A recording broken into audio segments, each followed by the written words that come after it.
안녕하세요. 김영대표TV입니다. 많은 개인 투자자들이 매번 깨지는 이유에 대해 리스크 측면에서 자세히 설명드리겠습니다. 자세히 알아보기 앞서 좋아요, 구독, 알람 눌러주시고 궁금하신 내용 있으시면 질문 또한 격려와 응원 메시지 댓글에 남겨주시면 감사하겠습니다. 대부분 개인 투자자들은 리스크 관리가 뭔지 들어본 적이 없거나 들었어도 그런 것은 펀드 매니저들에게나 필요한 얘기이지 나와는 관계없는 얘기로 치부합니다. 나의 목표는 오로지 1000% 수익을 내서 팔자를 고치고 싶을 뿐입니다. 그러니 잘 안되는 겁니다. 한 번에 100% 수익 내는 것보다 답답해도 10% 수익을 10번 내어 100% 수익을 만드는 것이 훨씬 쉽습니다. 이렇게 생각을 조금 바꾸는 것이 바로 리스크 관리입니다. 리스크 관리는 말은 거창한데 들어보면 아는 내용들입니다.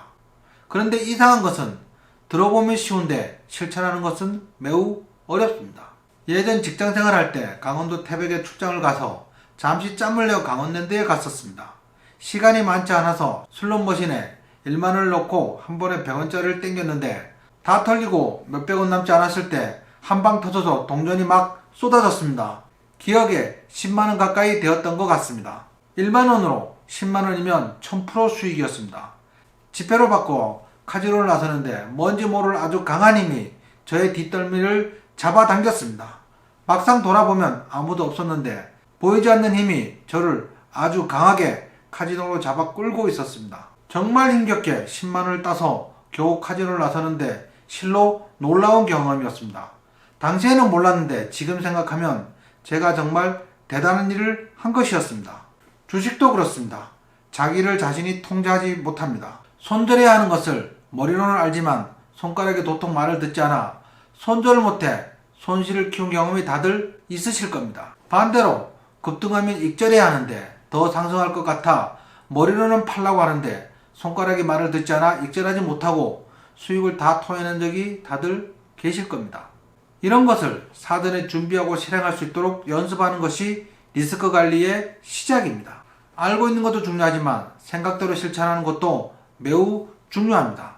그 어려운 것을 여러분들께서 할 수 있도록 제가 도와드리겠습니다. 리스크 관리의 첫 번째는 회피입니다. 예를 들어 설명하면 하락할 때 손절하기와 상승할 때 추격 매수하지 않기입니다. 손절은 알겠는데 추격 매수가 왜 회피인가요? 급등하는 종목을 추격 매수하면 매수하자마자 수익 볼 확률보다 하락가에 손실 볼 확률이 크니 매수하지 않는 것도 회피입니다. 또한 내 종목이 하락할 때 손절하여 손실을 잘라주는 것, 즉 손절도 위험을 회피하는 것입니다. 하락장엔 손절을 많이 하게 되고 상승장엔 손절을 거의 하지 않을 테니 손절은 짧게 하고 수익을 길게 가져가면 당연히 계좌는 늘어납니다. 하락장엔 계좌가 잠시 쪼그라들지만 반등장엔 단기간에 복구할 수 있습니다. 많은 개인 투자들이 알고 있지만 손절을 못해서 계좌를 완전히 망가뜨리는 경우가 많습니다. 어디서 어떻게 손절을 하는지 모르기도 하지만 알아도 못하는 손절, 이것이 리스크 관리의 첫째입니다. 두 번째는 리스크를 수용하는 것입니다. 다른 말로 하면 리스크 인정하기입니다.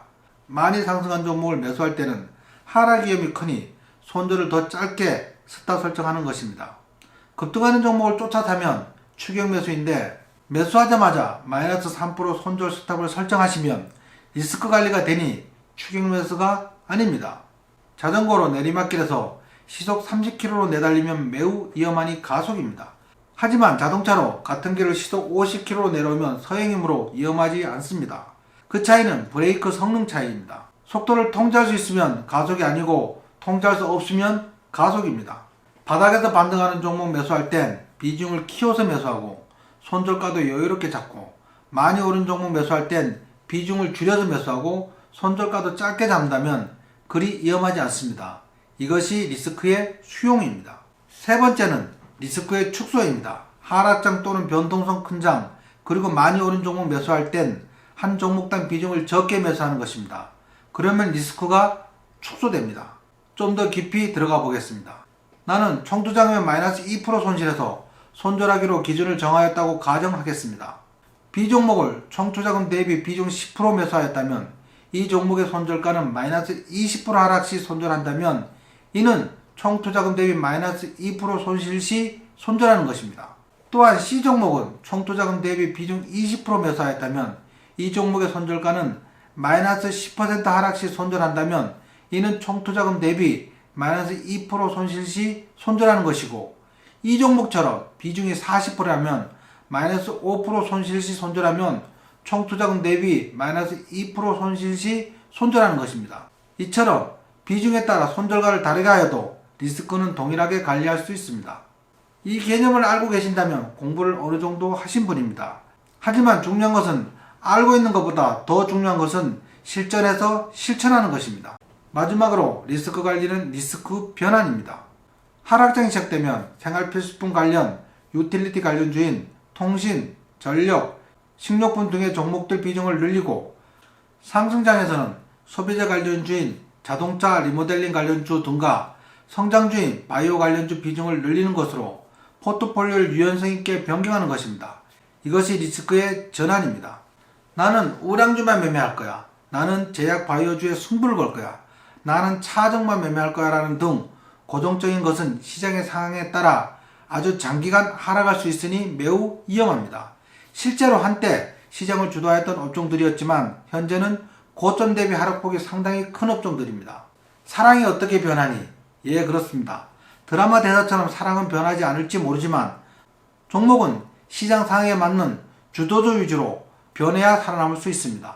어려운 주식시장에서 리스크 관리와 주도주 공략 기법을 기초부터 체계적으로 교육하여 어떠한 시장에서도 꾸준히 수익 낼 수 있도록 누구나 쉽게 배울 수 있는 워렌 증권학원을 2020년 1월 여의도에 오픈할 예정입니다.